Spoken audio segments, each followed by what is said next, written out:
ఓం శాంతి. రాజయోగ meditation గురించి తెలుసుకుంటున్నాం కదా. ఇది 4వ ఎపిసోడు. మరి ఇందులో ఏముందో రహస్యం ఇంకా మనం తెలుసుకుందామా మహావాక్యాలు. రాజయోగ ఆరంభ దశలో ఏకాగ్ర స్థితిని చేరుకోవడానికి శ్రమించవలసి ఉంటుంది.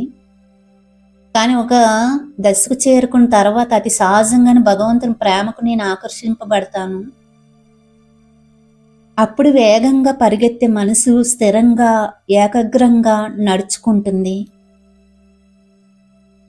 ఇటువంటి స్థితిలో మనసు స్థిరత్వాన్ని అనుభవం చేయడమే కాక పరమాత్మని సర్వోన్నత గుణాలను కూడా అనుభవం చేసుకుంటుంది.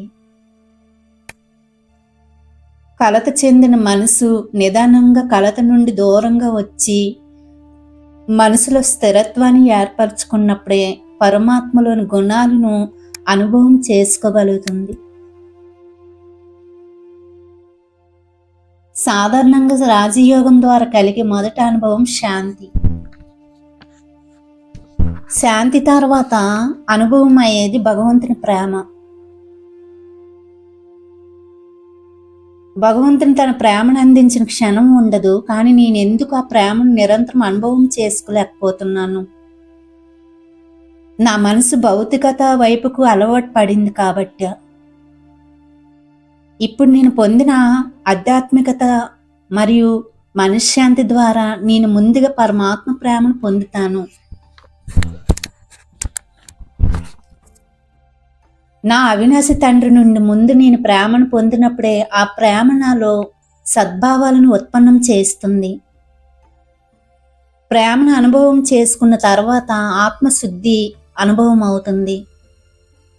ఆత్మ తాను చేసిన జన్మ జన్మల పాపభారం నుండి తేలికవుతూ ఉంటుంది.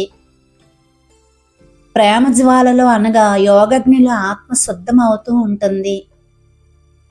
ఈ అనుభవంతో ఆత్మకు సంతోషం అనుభవం అవుతుంది. ఎందుకంటే ఎలా ఉండాలో అలా నేను ఉన్నాను. అంతేకాకుండా ఏ సంబంధం కోసమైతే జన్మ జన్మలు వేచి ఉన్నానో ఆ పరమాత్మ సంబంధం లభించిన కారణంగా ఆత్మలోని ధైర్యము శక్తి పెరుగుతాయి.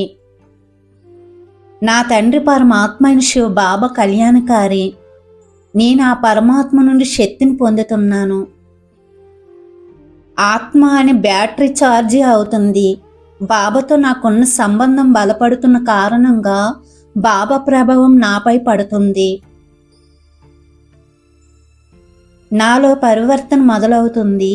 బాబా గుణాలే నా గుణాలుగా అవుతాయి. ఇప్పుడు నేను సమానంగా అవుతున్నాను.